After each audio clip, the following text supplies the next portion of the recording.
you? Oh shit, living for the city. Welcome to Death Metal Dick's pre-podcast. When I say pre-podcast, I just mean we have to look up this Facebook page so we can share the live YouTube video. How you guys been doing this week? Oh my god. Thought I clicked it. Plop, plop, plop, plop. Oh. How you guys been doing this week? Oh shit. Where's the old muter at? Thought I clicked it. Man, are people watching this right now? It's live. Oh, man. Great fucking conversation. That's how you really draw people in, is have an action-packed start to your fucking video. Hey, guys, eat ass. Worship Satan. Yeah. All right, what have y'all been doing this week? Yeah. Answer back.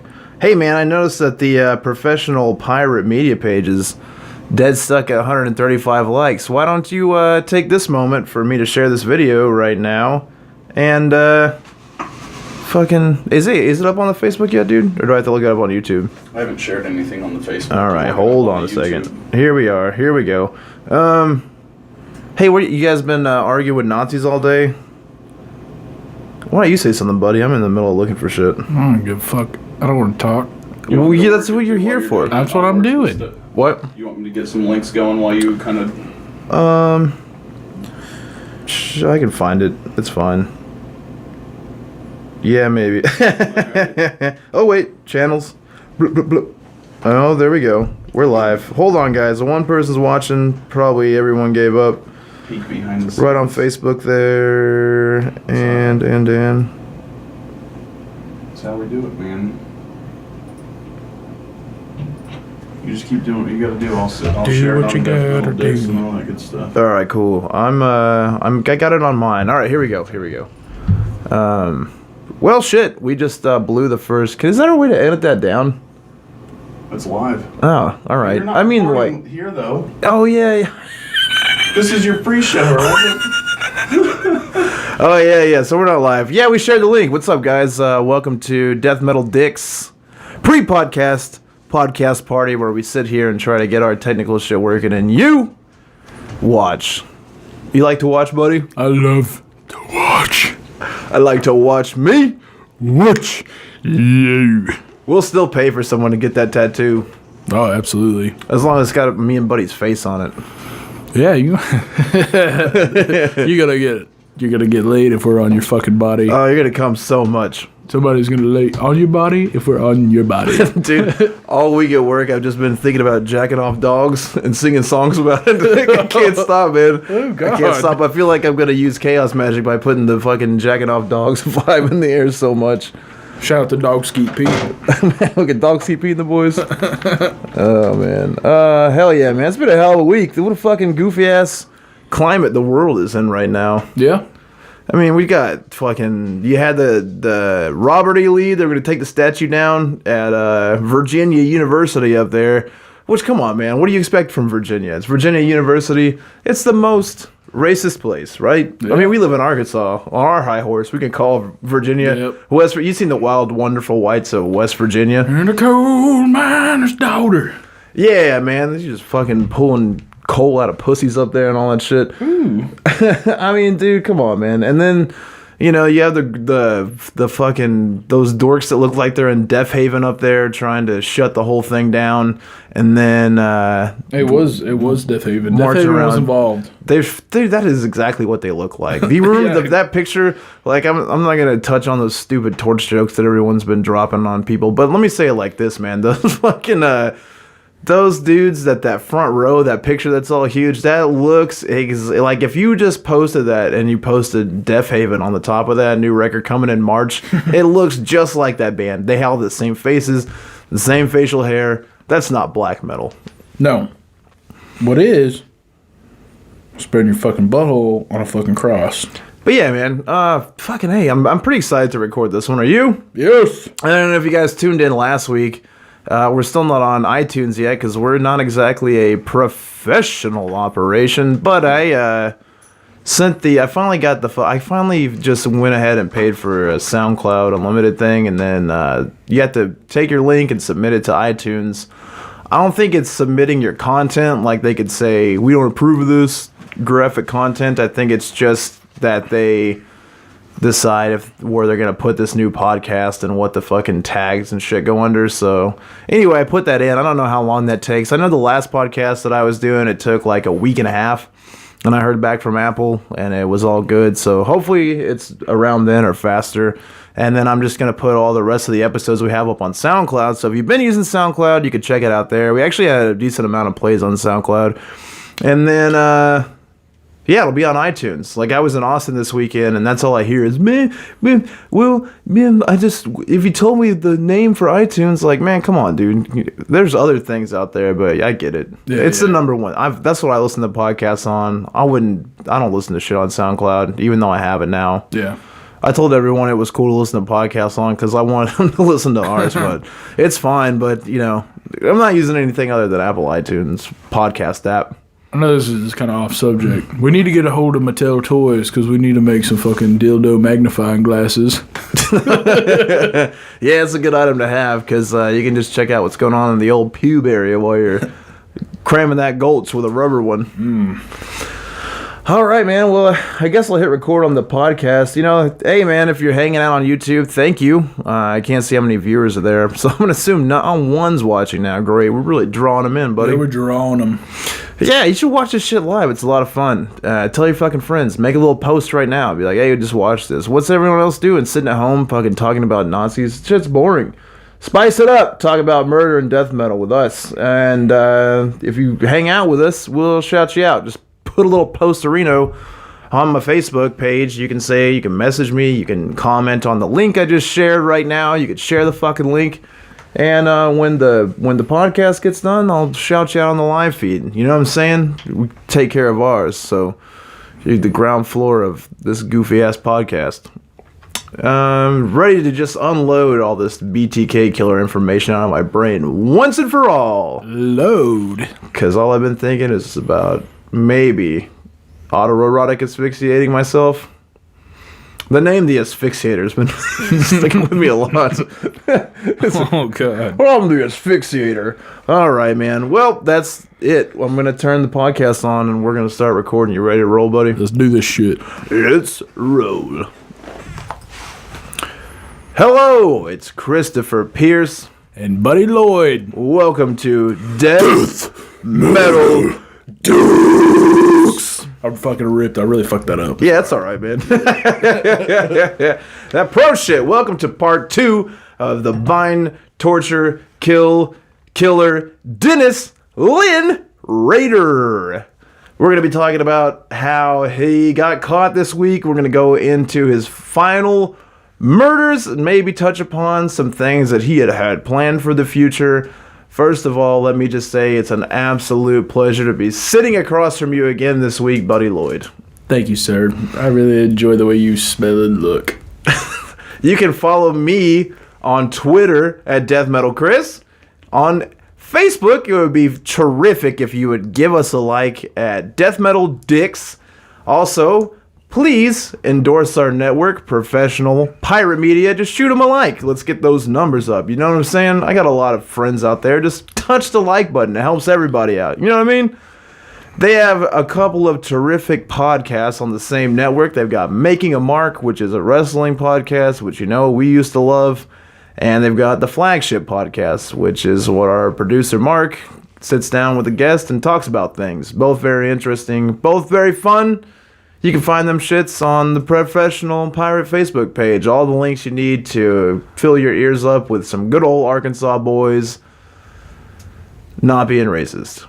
Most of the time. Yeah. Oh, every time. Oh, you gotta leave them in suspense, buddy. Oh, you're right. They gotta pick it out. You know what I'm saying? Decide for yourself, audience. I'm not here to tell you how to feel about anything. Or think about anything. Don't think about shit. Unless it's a dog gulch. Oh, God. All right, man. So, last week we talked about Dennis Rader's first killings. We said that he went dormant for a while, read you that letter that he wrote to police, because it's one of two things. One, he wanted to get caught. You remember he said in that letter that the only way that he or someone like him could stop is if they get locked away or they get killed. Mm-hmm. So he's either trying to get caught or he really wants attention. Now, Dennis Rader has been profiled a lot. He is I listened to some interview that he was in with this doctor lady that wrote a book about serial killers, and she sat down with him because she thought he was an interesting narcissistic personality. And she's done years of research on people with narcissism, and she says that out of every case she's ever heard of the classic narcissist, Dennis Leonard Rader is the number one profile of a narcissist. Really? Yeah, because you wonder how he lived that normal life. We talked about he had 2 kids, a wife. He fucking went to Cub Scouts. He was a trusted member of his church. He had a regular ass job, and meanwhile he was just harboring all these crazy strangle foot tying fantasies and choking the shit out of women. He's kind of like Richard Kuklinski. Mm-hmm. Nice. Good reference, buddy. Yeah. Deep well of knowledge. Sometimes. But he was able to do all this because he sees himself as his own god. Not in the cool way like we do. He sees himself as like the only thing that matters in the universe. And you would think if you said that about yourself, you would stop and think about it. But he doesn't have that stop where the filter that tells him, hey, that sounds absolutely ridiculous for you to say about yourself. He just knows that he's the king of his domain, and so he's able to maintain his marriage, he's able to maintain the facade with his children and have a regular life, because his regular life is just him projecting himself into the reality he's living in based upon his selfish desire. So his number one goal is to strangle the shit out of women and be known for it. And if you were doing that and you felt like, oh, I've got this big secret I have to hide all the time, you would stumble up and get caught because you'd be nervous about your secret getting out, right?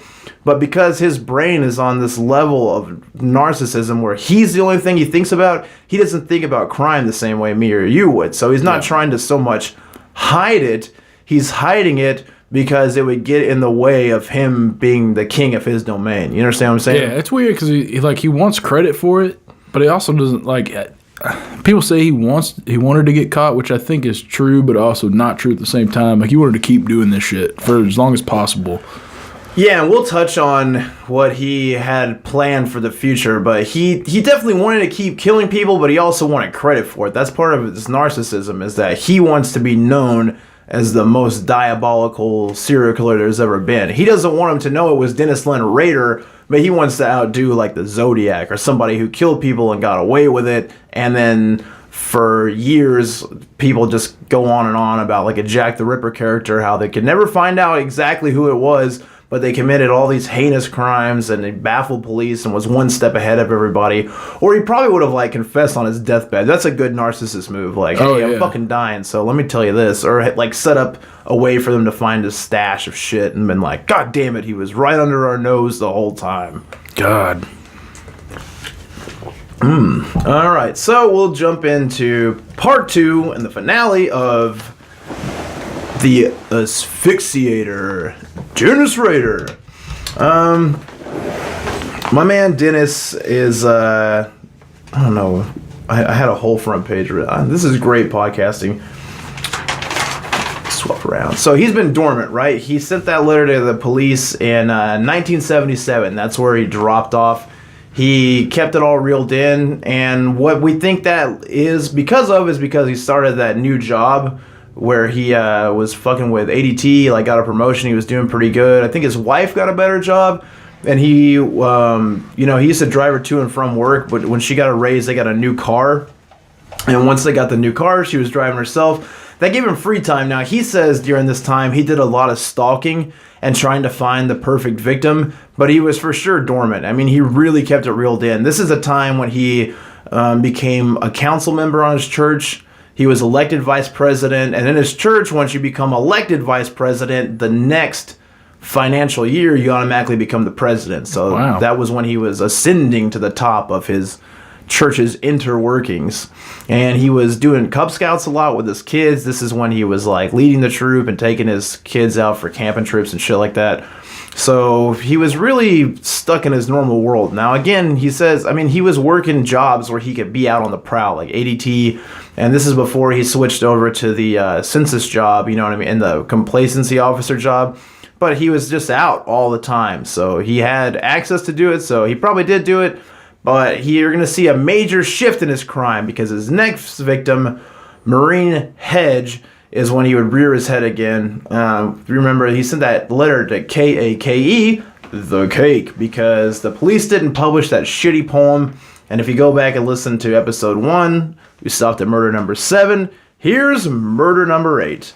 Now, Dennis Rader has taken his son and their whole troop on a Boy Scout camp nearer to Wichita. He tucks all the kids into bed, and then he drives his car back to a bowling alley in Park City, Kansas, which is, of course, where he lives. Like, is he the only dude that's watching the kids? Nah, dude, it's like a big camp, like a get-together, like a shindig. Gotcha. So it's like a lot of Boy Scout troops and troop leaders and old Dennis and his clan. They put him to bed. He sneaks off in the middle of the night wearing his Boy Scout uniform, drives his car to the Park City bowling alley. When he gets to the bowling alley, he has already planned this whole thing out. He's got his hit kit in his car, and it's inside of a bowling bag. Pretty smart guy. Yeah. He goes and changes clothes, goes into the bowling alley, sits down, and orders 1 beer. Sits there for a minute, takes the beer, swishes it around in his mouth, and spits it out, because we know this dork doesn't drink or party. And you always got to question people. I mean, usually the motive when you're an adult, if you don't drink or you don't party at all, is because you're in some type of recovery. You went too hard in your 20s. You know you can't manage yourself in a reasonable fashion, so you got to peel yourself away from the liquid fun. If someone just flat out doesn't drink because of other commitments, like a commitment to Jesus or like a commitment to not having a good time, you gotta start looking at them as a person. And that's where police should have clued in that they got a psychopath on their hands. Maybe he didn't want to get mixed up. Like, maybe he watched Big Lebowski and was like, fuck, man, I'm going to get in the middle of this shit with a carpet and a goddamn beer drinking where I got to finish my beer. I'm not leaving until it's done. And then you got some nihilists coming around, and then you get caught because you've just been fucking around doing some dumb shit, pissing on carpets, fucking having some dude finger your holes and whack you off all at once in the bathroom. Is that because I brought up a bowling alley? Yeah. Great. There's a synopsis of The Big Lebowski by ours truly, Buddy. Watch that shit. It's good. I'm sure no one's ever seen The Big Lebowski. Actually, you know, Sam Elliott, the fucking cowboy guy, never watched Big Lebowski. The fuck? I know, man. It's pretty It's the best funny to movie me. he's ever been. Well, No. Roadhouse. No. Roadhouse, dude. I know he's jacked off to Roadhouse. Oh, yeah, hell yeah. Dude, and what about fucking Tombstone? Tombstone's a hell of a movie. I've never seen it. You dumbass. All right, man. So he goes, he gets the beer, he swishes around in his mouth, calls a taxi. He wants to just smell like he's been drinking, you know what I'm saying? So he's in the taxi, and when the taxi gets there, he's fucking swaying around. He doesn't know what a real drunk looks like, but he's probably singing like some shitty Frank Sinatra song like, Yeah. Hey, you with the big bush. Cunt. Dude, Frank Sinatra never sang a song in his life. You ever notice that shit? Yeah, he seems more like a Bill Gaither type, though. Dude. He doesn't even fucking sing. Oh, you mean... He's a Bill Gaither dude. Yeah, he yeah. likes Bill Gaither. Yeah. Bill Gaither, for those who don't have Southern Baptist grandparents, is one of the biggest gospel musicians known to me. He is like a real Jesus-y Frank Sinatra. There's a dude that's... He kind of talks and is like, and Lord Jesus. There's a dude that's in Bill Gaither's fucking singing group that looks like Samuel Elliott. You know what I'm talking about, dude? The guy Oh yeah. He's the bass dude. He's like, God. oh man. So he's in the cab swaying around like he's drunk, and he tells the cab to take him to Park City Park because he's drunk. He doesn't want to go home to his wife being all hammered, so he needs to walk it off and get a little bit of fresh air in the park. Smooth plan, I guess.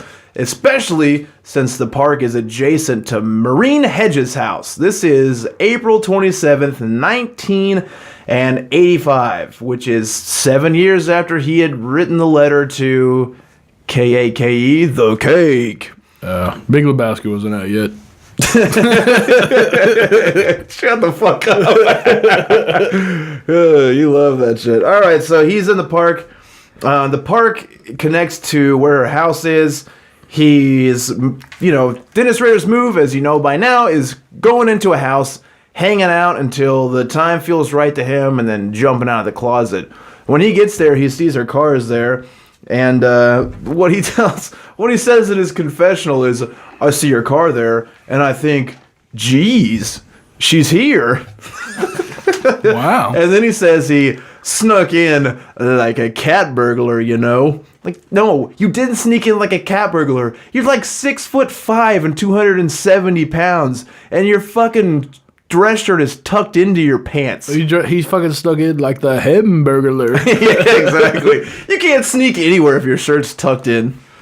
I wonder what kind of fucking footwear he was wearing at that point in time. Dude, either orthopedics or white New Balances, or better yet, white orthopedic New Balances. God, with the fucking Velcro straps and shit. Yeah, and dude, he loved tying shit up. So you know, he had that weird thing that goes above your knee and like connects to your sock. You know what I'm talking about? Yeah. Like back in the day when socks didn't have any fucking cotton. Fucking shoe suspenders. Yeah, whatever you call. I don't even know what that shit's for. It's just for people who like to tie people up. So if you ever see your grandpa buckling into his socks, it's just because tying shit up gives him a bone. Oh yeah. So he creeps into her house, and he assumes she's there, so he's being real quiet. He lurks around, then he figures out she's not there.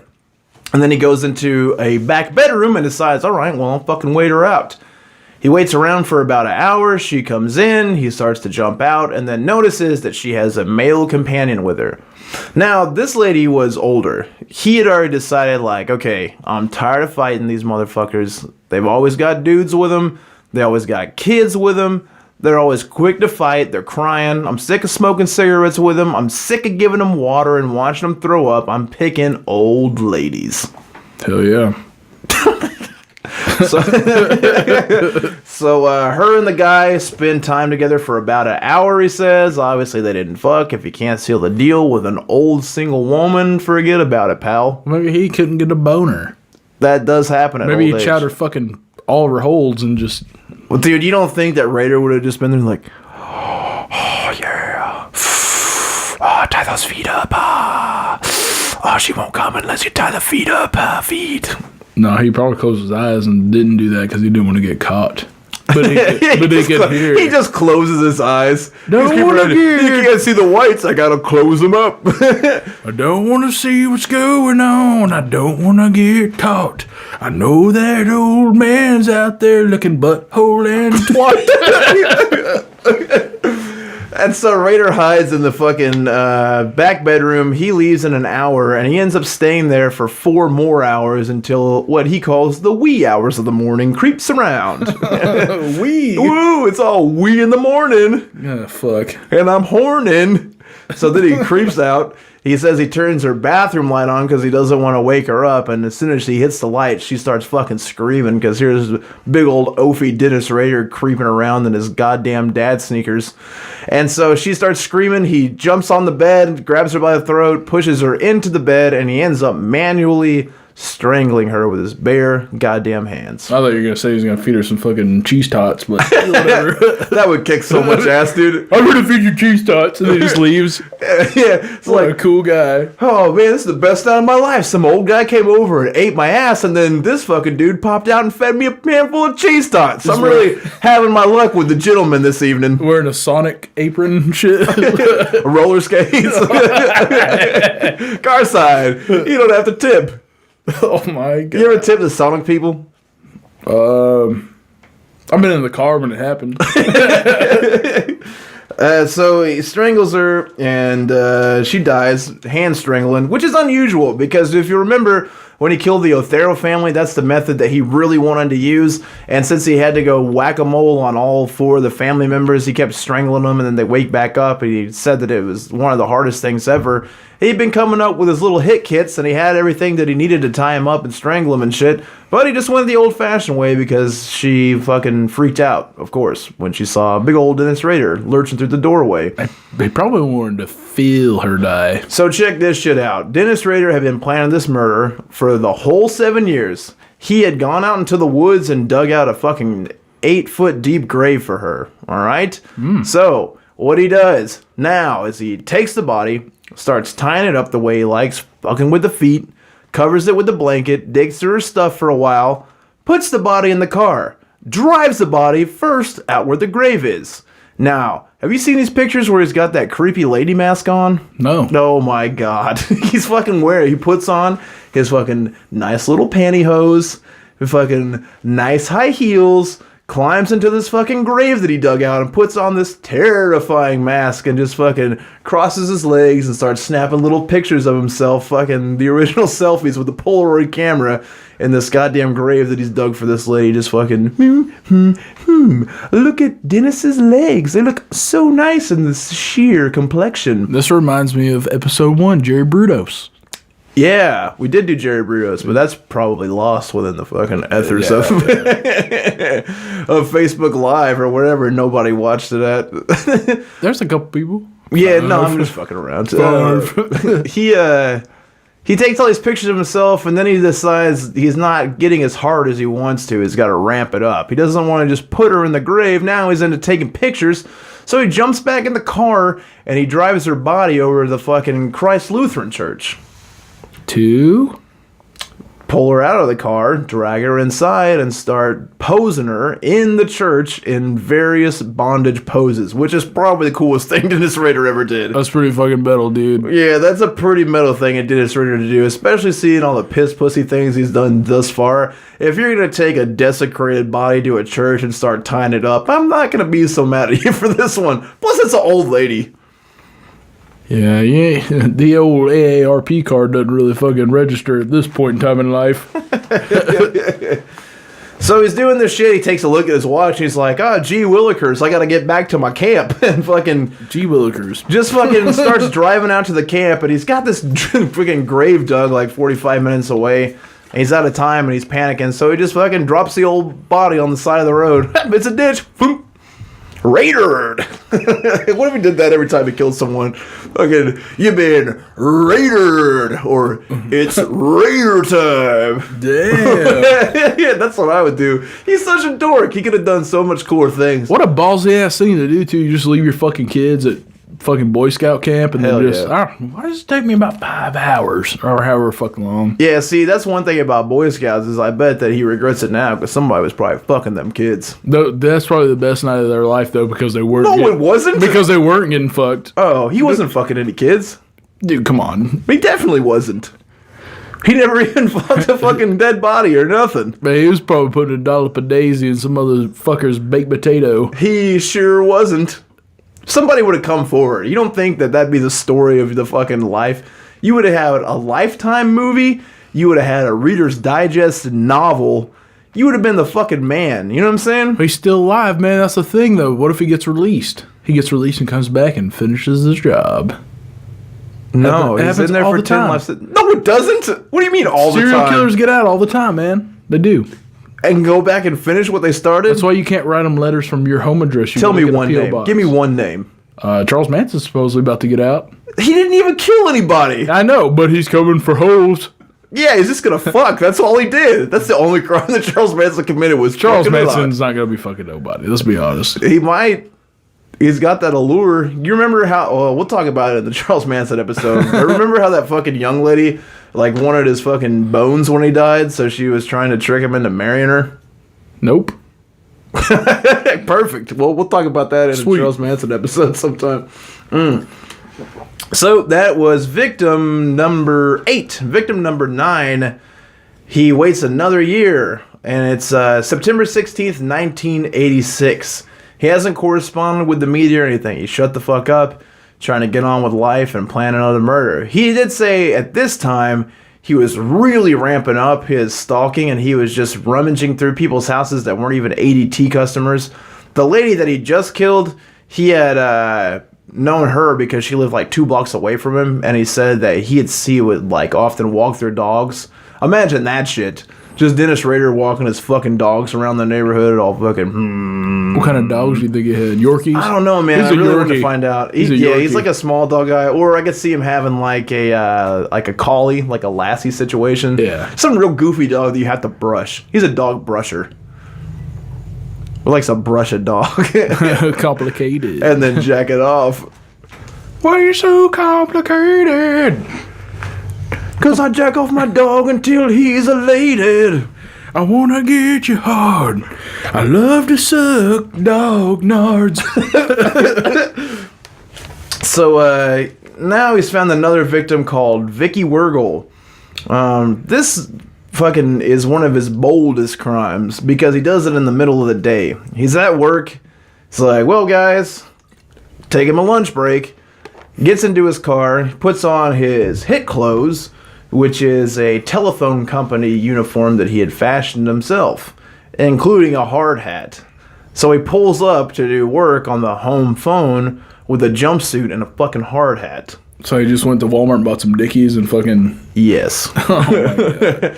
He knocks on the door and he says he's from the telephone company. Let me inside. I need to check out your line. I see there's some things going wrong. He had actually cut the phone line the night before, so the phone's not working. He gets in there. He starts fucking jiggling around with the receiver. He says that he used a make-believe tool to check the connection on the phone. And then when he bent over to pick the phone up again, plow, he pulls out that big old 357 he likes to carry around. Shows it to her and forces her back into the bedroom. He should... Listen, I know the hit kit was probably like a plastic bag, bowling ball thing, whatever the fuck. He should have used a goddamn fanny pack. Oh, man. That really fits his character, dude. It does, man. He's just fucking wearing some tan-ass, stupid-ass fucking khakis. Yeah. Yeah. A big-ass leather belt with a big old belt buckle that says Texas on it. Yeah, for sure. And then fucking some shitty-ass white shoes with fucking suspenders. Yeah, suspender socks are a must. Suspender socks. It's because the socks don't have any elastic in them because he would get too hard by the socks squeezing on his calf all day. No, he can't be around by kids with this boner like this. No, man. That's why I got a fanny pack to cover it. That's a good move. Yeah, dude. A saggy fanny pack. You got a hole in it. Just pull the bone out. Pull your dick in there. It's all sucked. You want to feel these fish eyes? Why you so hard, Dad? I fucking tied my ankles up in elastic. Ugh. It's terrible, You're a dude. real fucking scum. So he forces her into the back. She tells him, look, my husband's going to be home soon. And he gives her the whole, I'm Dennis and I'm a fugitive with a sexual problem. She's like, Jesus Christ, just get it over with, you pussy. And he ties her up. And then he fucking tells her that he's just gonna be 1 second, and he tied her up with apparently he took off the outfit that he had been wearing and tied her up with that, and he did a shitty job with a knot for the first time. This is another thing about these later murders. He's had way more time to plan it, but he just gets bolder and bolder. I mean, it's like noon right now. He doesn't have the usual ropes and handcuffs and shit that he's been tying people up with. He just fucking loosely ties his shit around, then he turns his back and she gets loose and they start fighting. And he says, he's like, I was surprised. Like, yeah, motherfucker, she doesn't want to die, you dumb shit. That fits the narcissism thing, man. It's like, dude, then what are they going to do? I'm fucking in control of everything. Yeah, for sure. But he had, he had at least carefully planned out some details of the other ones. He planned out where she lives and when no one was there but her and shit. But this dude's just going to the front door at noon. You know what I mean? And now he's fucking fist fighting her. And he's like, yeah, it's fighting her and the dogs are in the background going berserk. Like, yeah, man, they definitely are. Because you're beating their goddamn mom up in the bathroom. I want to know, if I was to write a letter to Dennis Rader, what would you write Dennis Rader? What would I write to Dennis Rader? What would you write Dennis Rader? Dear Dennis, they put elastic in socks now. You're a pussy. P.S. It was pretty cool when you tied that old lady up in the church. But we got to listen, I want to write him a letter. I'm going to open a P.O. box. I'm just going to write serial killers because I want to get them. And then, if people... He doesn't correspond. You can write to... he will, but... Son of Sam will. Son of Sam will? Bergovitz writes back. Well, listen, but if we have a podcast and we say, hey, we do a radio show and we've been talking about you, he will think it's like, because he doesn't talk to people without press credentials. We don't have press credentials, whatever the fuck. Dude, they have the fucking internet in prison. Do you understand that? He will just look up and see that we have 100 followers and be like, nah, dude, They're not gonna let him sit on getting a book deal, son. He gets 10 minutes probably, and then he probably like, these guys are pretty goddamn cool. I love fanny packs. That's a fair point. We should just send him the podcast and see what he thinks about it. We didn't have fucking fanny pack sponsorship. He'd be mad that we were calling him a pussy, but he's got to think it's pretty true. Oh, he's tough. Yeah, he's a real hero to fight. He's almost losing to this old lady right now. She fucking. He's a real Conan the Barbarian. Puts hands. Bone Nun the Barbarian. She fucking puts hands on him and almost gets free. And his move is he starts smacking her, gets on top of her, and he pulls these pantyhose off of her dresser, which what an unfortunate place to have pantyhose with Dennis Rader in the house within arm's reach, because as soon as he grabs them, he turns into the Garrote Phantom and starts strangling her with those fucking things. And then she doesn't quite die the first time. She's all jiggling around and shit, so he goes for it again. And then he says he doesn't sure if she was dead, but the dogs are, quote, raising Cain in the backyard. And So he went back there and jacked him off. see, man, you're gonna jack them dogs off. That's how you keep the cover You low. gain the trust if they bust.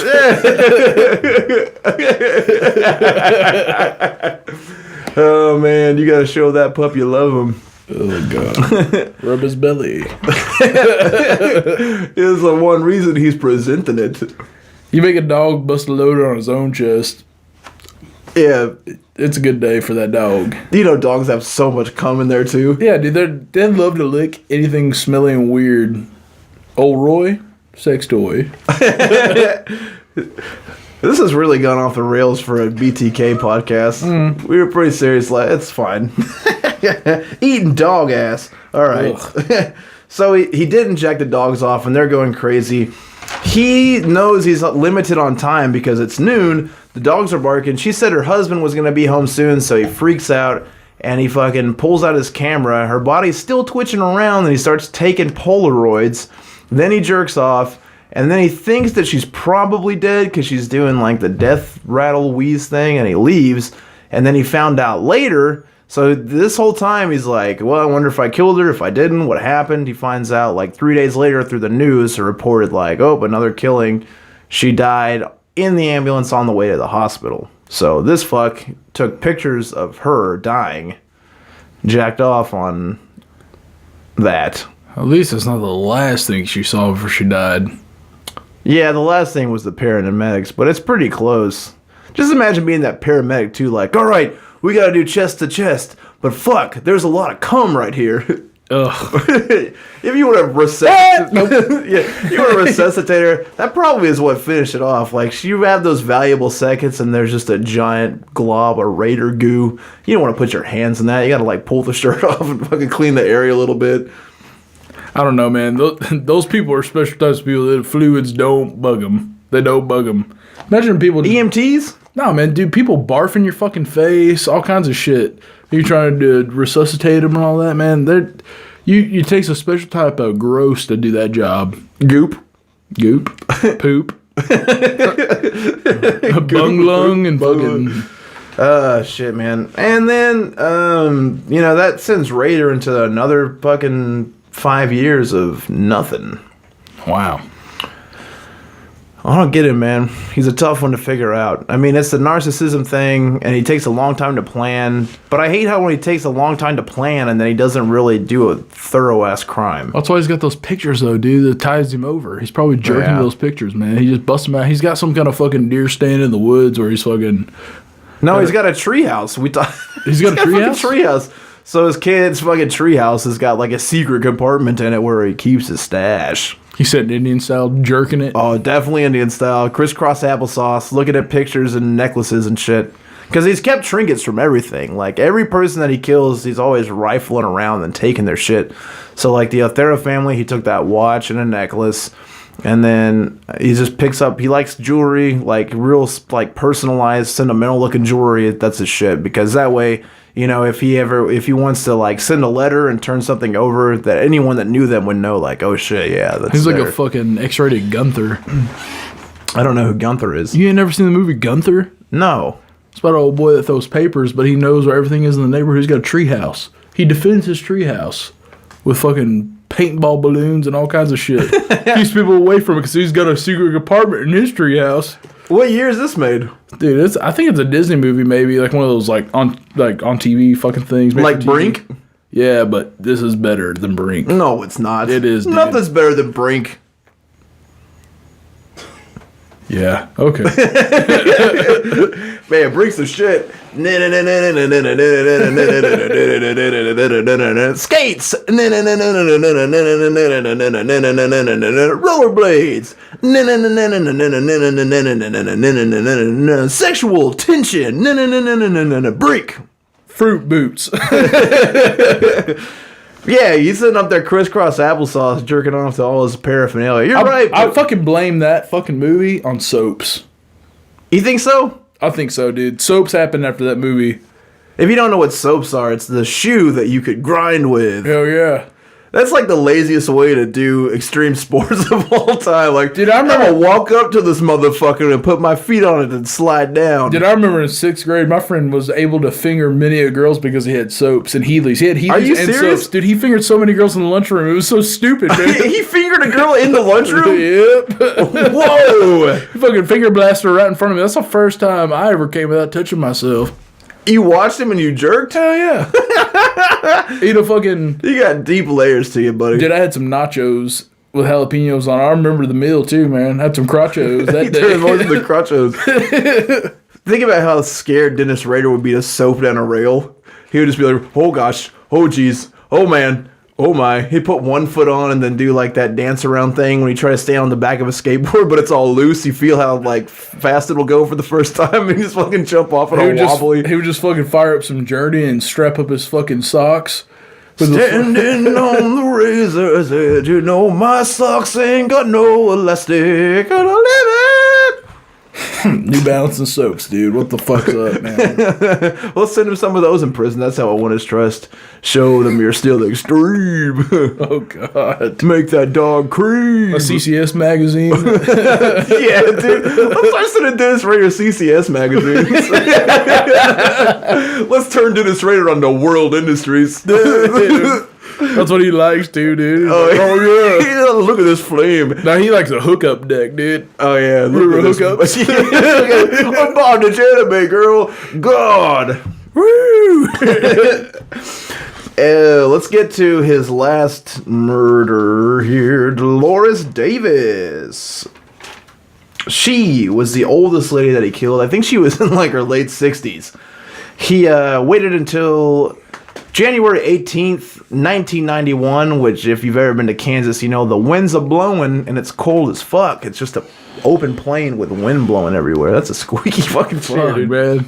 Sounds like I need to take a breath. You sitting on it. I fucking punished this chair here in the Professional Pirate Media Studios. Dolores Davis was in her 60s. Dennis Rader comes to her house. He's got this whole fucking plan worked out, and then he is kind of like creeping around. And he's like, well, I was going to break in and shimmy through like a cat burglar again, but God, it was cold. So he just picks up a fucking cinder block and smashes the back porch door. Hell yeah. God.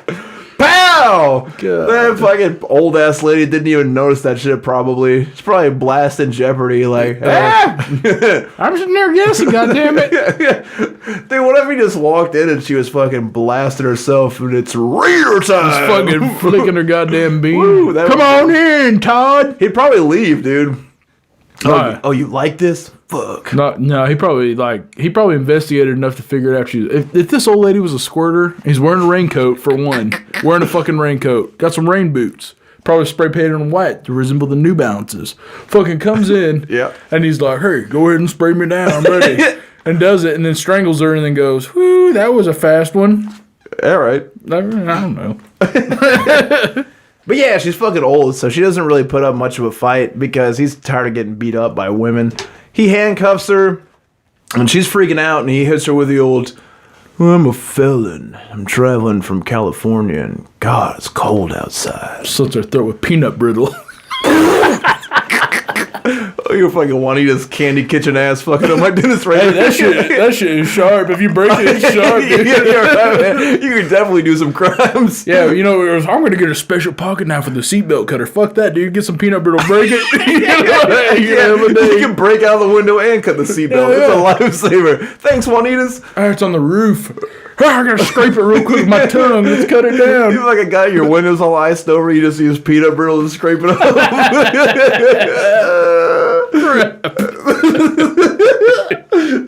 Alright, so he fucking takes this old lady, handcuffs her up. She's in it. This is one of the funniest things that he says in these interviews. He's always like, she got very upset. Like, I mean, have you fucking seen you? Like, you're bald. You look like you fucking are a retired cop, and now you're tying people up. It's unsettling, to say the least. So he calms her down. He's like, we talked for a while. I told her that I'm a fugitive on the run. I just need to warm up, and I've got a sexual problem. He's warming up, dude. Oh, yeah, it's getting that bone going. And then he fucking starts bondaging her up, and then, of course, he fucking produces some pantyhose, gets behind her, and pulls them until this poor old lady dies. This is just straight fucking hijinks at this point. Cue the fucking Benny Hinn music.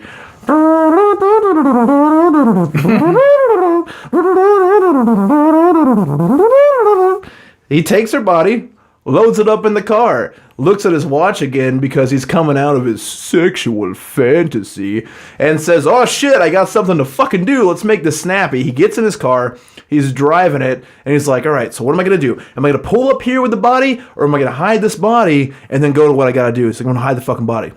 So he pulls over, and he's under this bridge, and he starts to pull the body out, and then this fucking sheet of overwhelming panic and worry comes over him as he realizes he's lost one of his goddamn guns.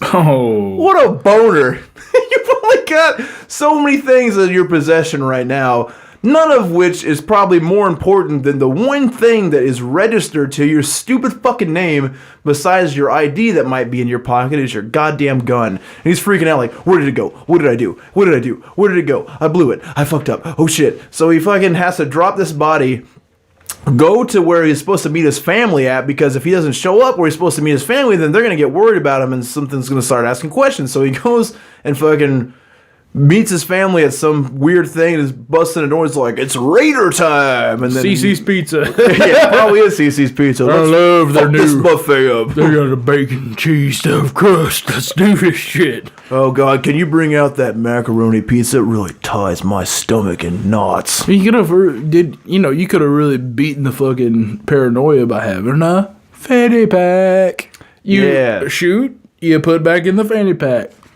We would have really changed Rader's life. Yeah, man. Just one thing. It's probably some shit he didn't even think of. Well, but this one. The only thing the fanny pack is monumental. The fanny pack is what is the end all be all to serial killing. Don't do this shit. I don't want you guys killing nobody. But you also need to have under your fucking arm, you need to have this thing go, what's new, pussycat? So you can turn it up real loud. Nobody can hear nobody screaming, and it's getting you hot. Yeah, people love Tom Jones. A fucking big ass fucking plastic container full of peanut brittle. Oh yeah, dude. You can number one murder weapon. You can. Are you really gonna double down on peanut brittle right now? Yeah, man. You're gonna slit the throat. You're gonna have a snack. Yeah. Blood peanut brittle. If you're fucking carved up, you're fucking good, man. Yeah. You're fucking good. You're gonna finish whatever fucking athletic feats you've got stored ahead of time. Whatever the fuck. I'm fucking hammered. Don't even worry about this shit. This is a great podcast, buddy. Thank you. You're welcome. Any fucking way, he meets up with his family to prove everything's cool. So now he's got this body hidden in fairly plain sight. He doesn't know where his gun is, so he's totally panicking on the inside, but on the outside, it's old fucking Dingy Dennis worrying about his socks falling down at the CC's Pizza, getting full of food, and then going back out to figure out what he's gonna do next. So what he fucking thinks is a smooth idea is to go pick the goddamn body up, put it in his car, drive the car, and retrace his steps. So he goes back to her house and starts creeping around again, and it's fucking daytime right now. And he's looking around and dropped the fucking pistol right on the back porch when I was busting the window out with a goddamn cinder block in the middle of the daytime in Kansas. Did anybody catch it? No, you know they didn't catch him. Nothing ever happens No. in Kansas. I guess not. Except for this. What are the fucking neighbors doing? Just, They bust out their hymnals and like, let me check. what's going on over there? Is that old Dennis from church? Oh, okay. No problem. They all went to the same church. Yeah. Everybody in that whole goddamn town went to the same church. Oh, for sure. Where he had been rubbing dead pussy all over the hymnals. Yeah.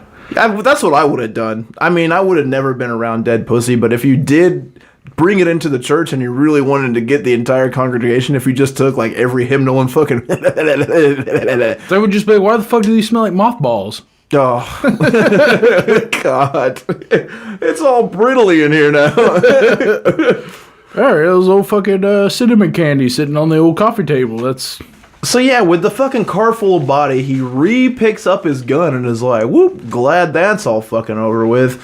And then drives back to a different bridge and dumps her body under the bridge. She's found the very next fucking day, but once again, the hot dog squad can't figure shit out, and he's off free for forever. Now, if he would have stopped there, if that would have been it, honestly, he probably could have even killed more. If he would have just shut the fuck up, if he would have never said anything to anybody, like, anonymously or not, he probably would have gotten away with this shit smooth, because they're a bunch of bumbling dick wingers.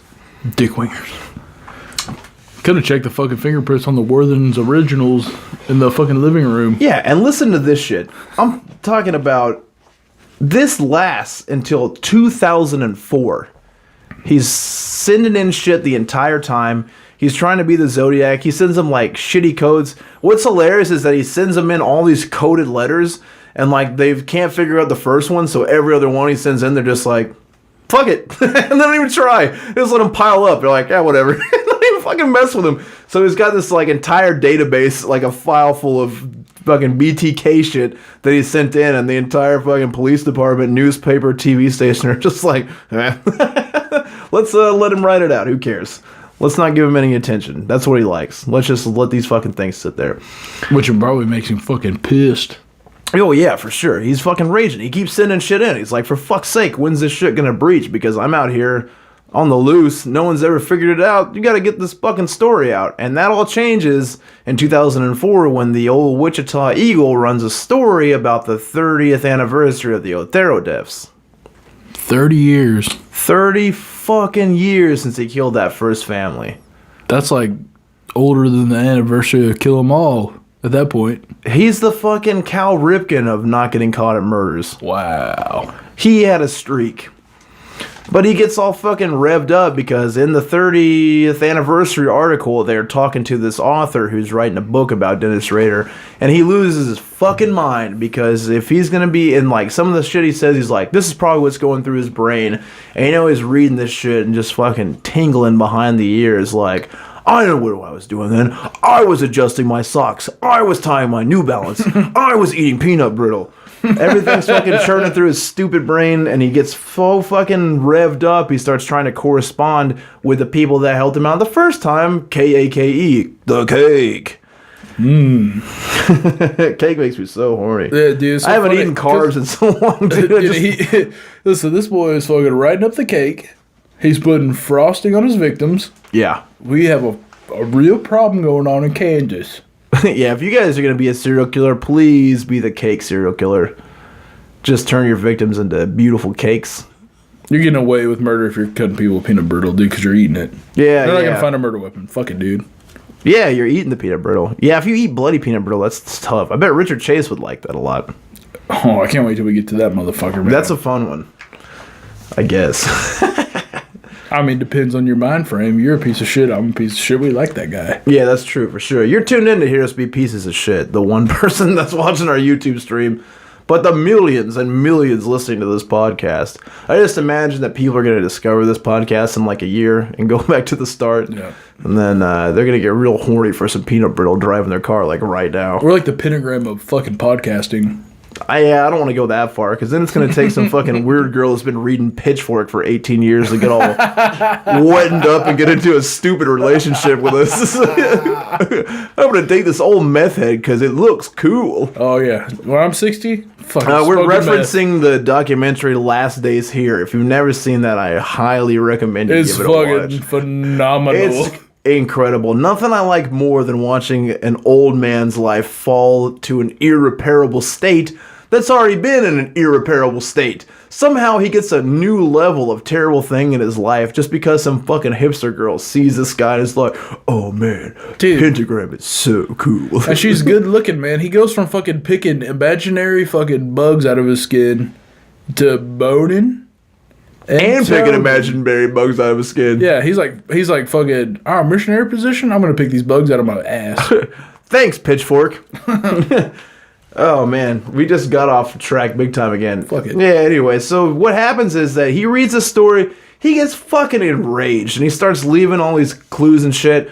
He writes to me what is the funniest thing in this whole shenanigans, this letter to the, he finally gets a hold of somebody at the TV station because he's not writing in code anymore. I'm sorry, the Wichita Eagle, the newspaper. Because remember, the newspaper wouldn't publish his story in the first place, and that's what pissed him off, and he went to KAKE, the cake. And he gets all angry, and he gets a hold of this guy at the newspaper who finally is going back and forth with him, and he sends him a little memo, and it's like, hey, will you make sure this gets to the police? And the guy's like, yeah, I'll definitely do it. I'll publish it and make sure the police get to read it. And he sends this little note in that's like, let me ask you something. Be honest. If I send you a floppy disk, can you trace me? And the guy's like, What a dumb fucking turd. what a dumb fucking turd, man. This dumb fucking turd. Dumb. He's just an old man. He doesn't understand how technology works. Ooh, what a convenient place to store files. I bet no one will ever know what I'm up to. I mean, my grandparents even took fucking classes at the library to learn how to fucking use a computer. Yeah, well, not Dennis Rader. Fuck that guy. Anyway, so this fucking ding-dong is really trying to prove that he's still out there, and he doesn't want this guy to write the book, so he makes this package and leaves some clues on how to find it in the park. Ooh, what a mystery. And he's got in the package a fucking floppy disk that's just a little testarino with some shit on it. He's got a gold chain from the Otero family murder. He's got 5 shit-ass poems that he wrote to the fucking everybody. And I fucking hate poetry, man. Dude, he's a fucking where in the world is Carmen Sandiego type of motherfucker. Yeah. You'll never figure me out. Fucking dumb shit. Yeah, man. He did. I mean, and it's the worst, dude. You want to hear one of these fucking poems? Yeah, let's listen to it. I'm ready. All right, here comes the poem from Dennis Rader called Peas in the Pod.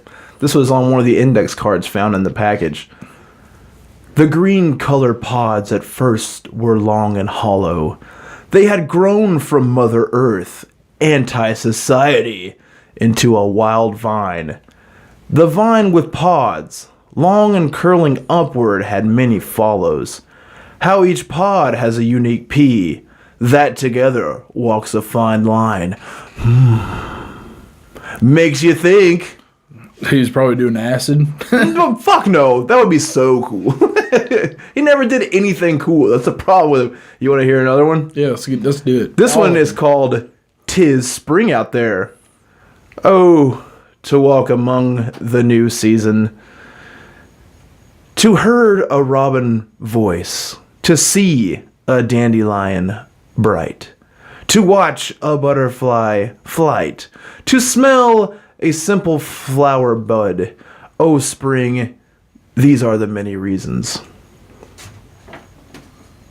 I'm telling you, this is what he sent into the goddamn newspaper. Okay, I figured out a troll. We just sent him a poem. We just say, hey, I'm going to publish a bunch of fucking poems. He's already had these published. We just read them. I know that, but dude, if we have if we say, hey, you're my favorite poet, I need some more poems. Yeah, that'd probably make him horny. Yeah. Because he's nobody's favorite poet. He's never heard that before. We got to get that, dude. We got to do that. You want to talk to him so bad.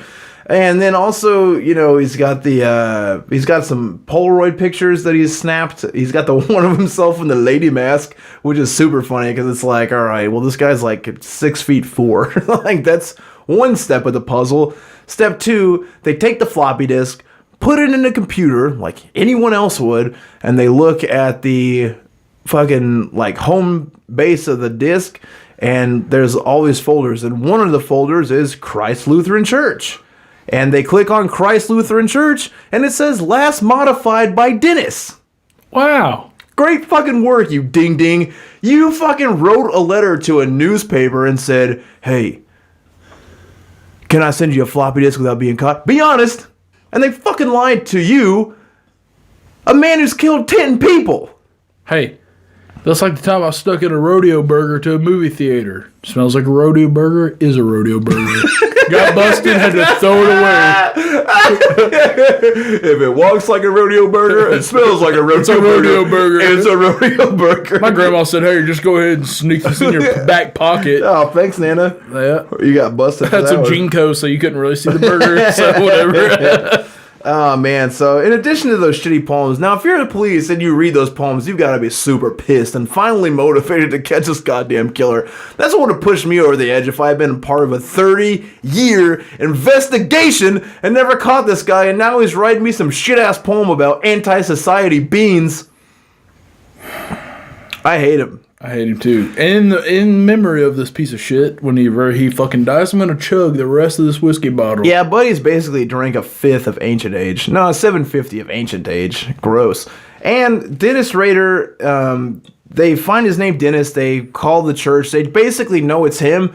But you know how, like, the hot dog squad sucks ass. They can't have enough evidence. With that alone is not enough to pull him in because there's nothing on his criminal record. He's an upstanding member of the community. So here's what they do. His daughter, they go to her gynecologist and subpoena a fucking pap smear that she just had done. So they went to Dennis Rader himself.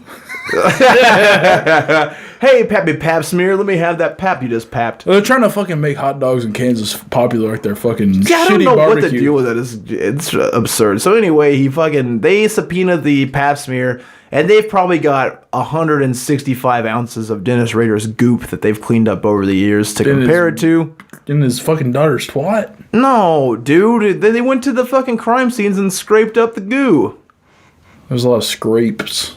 Scraping up goo. You gotta scrape. That's what you gotta do to get that goo. Scrape, scrape, scrape. And it in the poo? Within that goo is Rader's DNA, which matched up with his daughter's DNA. And then they gave his daughter a DNA test to make sure it was his daughter. And lo and behold, they've got their man. So Dennis Rader's driving home from work the next day, and this is in 2005. Finally, they've got the guy. He's got 13 police cars in this small Kansas town following him. And they pull him over, and he's like, gee, what's the problem, officer? They pull him out of the car, set him in the squad car, take him into the station. Once they get to the station, at first, Dennis is being super combative. They're asking him, hey, like, what do you know about this fucking crime? And he's like, oh, I have no idea what you're talking about. I'm an upstanding churchman. And then the guy's like, all right, cut the shit. We've got your goo and your kid's goo, and we've got this disc. So you better come clean, fucker. And he's like, all right, let me tell you this first. I love police. And then he works with the police. Of course, man. And that's what it gets like. He confesses the entire thing over 30 hours in an interrogation room. And he gives them every single fucking detail, all because of the camaraderie with police. But he's just hung up on this fucking main detective that he was corresponding through with the newspaper lied to him. He just can't get past it. He's like, you know, I sent the floppy disk in, and I asked, could I get caught for sending in the disk? And you were like, no. And I was like, all right, I trust this guy. I'm sending the disk. He's a cop. And then you fucking lied to me. And the guy's like, yeah, because I'm trying to catch someone who's killing people actively. And he's like, yeah, but you lied to me. How cool would it be if you got the floppy disk that was glow in the dark and you used his daughter's goo to slap it on your ceiling as one of those fucking space stars that you go and you get a, Yeah, a the glow in the dark stars. Yeah, man. You finger girls in You college. fucking tie it on your ceiling fan, turn it on high, and see if it launches across the room. Everybody's done that. Everybody's fucking done that. Yeah, totally. Everybody's got some fucking girl goo and hung some shit up with it for sure. I got some girl goo in my fucking ear. Yeah, so that's how he got caught. I highly recommend, if you're interested in the macabre like us, that you watch his confessions in court, because it's just him having a direct conversation with the judge, and he's just cool and calm about it. You've never seen anything like it. I mean, every other serial killer, my favorite trial to watch is Richard Ramirez's for sure. Oh, he's so wild, dude. Let me tell you this. When Richard Ramirez gives that fucking speech at the end, goosebumps. It's kick-ass. Yeah, he's a wild motherfucker. I don't like what he did, but man, what a cool speech. He's always like checking, like when he's writing people, he's like, hey, how's AC/DC doing? Yeah, for sure. Yeah. He's like, No, he really does No, that. I know. He I've did seen that. it. I'm It's aware. so good. But yeah, Dennis Rader just casually discusses these crimes with the judge, and the judge is like, we're talking about killing a human, right? And he's like, yes, sir, I know, because I came from it. So sit down and give it a watch. It's a light Saturday afternoon time filler. So he ended up getting punished with 10 life sentences. They didn't have the death penalty, so in each case that he admitted to, they were able to give him the maximum of life without the possibility of parole. So he's locked up for forever. And this year, there's a brand new book coming out that he basically wrote with another lady, which, is kind of the shit end of like serial killers, because you can know his pattern the whole time has been that he wants the notoriety of being the BTK killer. It bothers him so much that he didn't get the credit that he deserves. He finally got the credit, and he went to the trial, and he loved going to court. He loved being on court TV and making Nancy Grace's little fat box wet. He loved the fucking attention that he got, and that went away, so now somebody wanted to write an autobiography with him, and that's everything he ever fucking dreamed of, and now he's making that happen. And one of the details, a little teaser for the book that I'm not even going to bring the name up with, because they haven't kicked us any money, buddy. They don't know about our one YouTube viewer right now. I'm just thinking about, like, what a goal it is to make Nancy Grace's fucking box wet. You're the first motherfucker to ever do that. It's not the first. It's not that hard. You just got to do some shit where she can, if you just hurt women and she can talk about it, she just floods up. That gulch turns into Floods? Yeah, she floods. The gulch goes to Geyser Gulch real quick. I'm waiting. I know she's like 60 something, but Yeah. I know she's still, menstruating. You gotta Noah's Ark that. You gotta Noah's Ark that shit. And fucking part the Red Sea. Oh my god. Nancy Grace still menstruating according to Buddy. Terrific. I want to know who your hairdresser is. Not even a haircut. Me or Nancy Grace? Nancy Grace is. Oh yeah. Are you talking to me as Nancy Grace? I'm talking. If you were Nancy Grace, man. We're built the same. Yeah. Oh yeah. All right, so listen. In the book, Dennis Rader touches on what he called his grand finale. So he got arrested by police. He had already had his 11th murder planned out, and supposedly that was going to be the last one. And he knew he had to make it big. So I'll just read you what he says about his last murder. This was supposed to be my opus, my grand finale, and to make it different, I would set the house on fire using propane canisters. I had tools that I brought along to rig up a hoist in the door frame of her bedroom. At the bottom, I was going to screw in an eye bolt for a rope attachment. Once she was secure upside down, I would place a plastic bag over her head. And he said that he came within minutes of killing her. On October 22nd, 2004, he knocked on her door, and he had to abort his murder because a city street crew showed up unexpectedly outside to work on her house. So he got in his car and drove away, and then he says in this new book that he was planning to wait until the spring so all the dust settled of him being weird out there, and he was going to kill her in like April, and he got arrested in February. So he was on the way there. Good job. And now there's that Bookerino coming out, so you can check it out. And if we get popular, then you can kick us some money for endorsing you way back in the Disney. Dude. Getting it in. But that's the conclusion. I mean, that's old goofy ass Dennis Rader. He was fucking big old puss. He only did one cool thing, which was desecrating that lady in the church. You want me to read one more poem to take us out on? We need because we're another doing poem. suffocation again. Also, I decided we're not good at podcasting yet. Okay, so what did you decide? What I decided is that because we don't want to post the we don't want to put the song in the iTunes thing so we don't get sued at some point if we anyway. So we just post it on YouTube. You know what I'm saying? Or post it on the Facebook page. Yeah. So I'll just post the suffocation video. Hey, man, let me tell you, this death metal song is life changing. It's fucking heavy as shit. Yeah. I love it. It's one of my favorite death metal Suffocation songs. Rules. Yeah, it's top 5. Do you remember when rips. we went and watched some bands play and Suffocation was the last band that played? And I was Yeah. like, listen, We went to see Suffocation. we need to just Stop fucking. tapping the table. For fuck's sake. No. Why do you do that so much? Cause, man, your fucking face is the table. Listen, You gonna tap my face, baby? that song is life-changing to me, man. I was like, listen, they have to fucking play this song. And when they do, we'll leave. I'm good. Yeah. It's great. Yeah, no, it rules. But then we ended up staying and they played Leisure Veracity, and I was like, okay, this is even better. Yeah, Suffocation rules. I'll post a video up online. So what I'm saying is we're not reading lyrics this week. So I'm going to hit you with one more Dennis Rader poem. I saved this one to the end because it's for sure my favorite. Do you want me to read it? No. So Dennis Rader had broken into this lady named Anna's house, right? And he had staked the whole thing out. He had it all planned out. He breaks into her house. He fucking hides. He fucking hides for 4 hours. He looks at his clock. He fucking hides for 8 hours. He looks at his clock. He's been in there for 13 hours and she ain't coming. So he's like, God damn it, and leaves. And then writes this called, Oh, Anna, why didn't you appear? 'Twas a perfect plan of deviant pleasure so bold on that spring night. My inner feeling hot with propension of the new awakening season, worn, wet with inner fear and rapture. My pleasure of entanglement like new vines at night. Oh, Anna, why didn't you appear? Drop of fear, fresh spring rain would roll down your nakedness to scent, to lofty fever that burns within. In that small world of longing, fear, rapture, and desperation, the game we play, fall on devil's ears.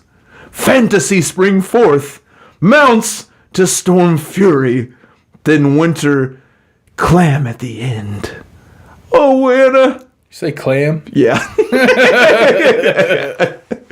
Oh, Anna, why didn't you appear alone?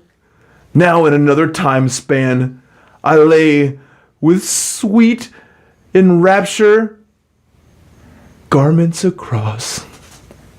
Did you jack off in the closet for 13 hours? Yeah, for sure. All right, that's it for BTK, big old piss pussy Dennis Lynn Rader. Build a sigil. For And Satan. 2. Do chaos magic. 4. Manifest in your will. And Use it to get some peanut brittle. Juanitas. Thanks for tuning in to Death Moo Dax.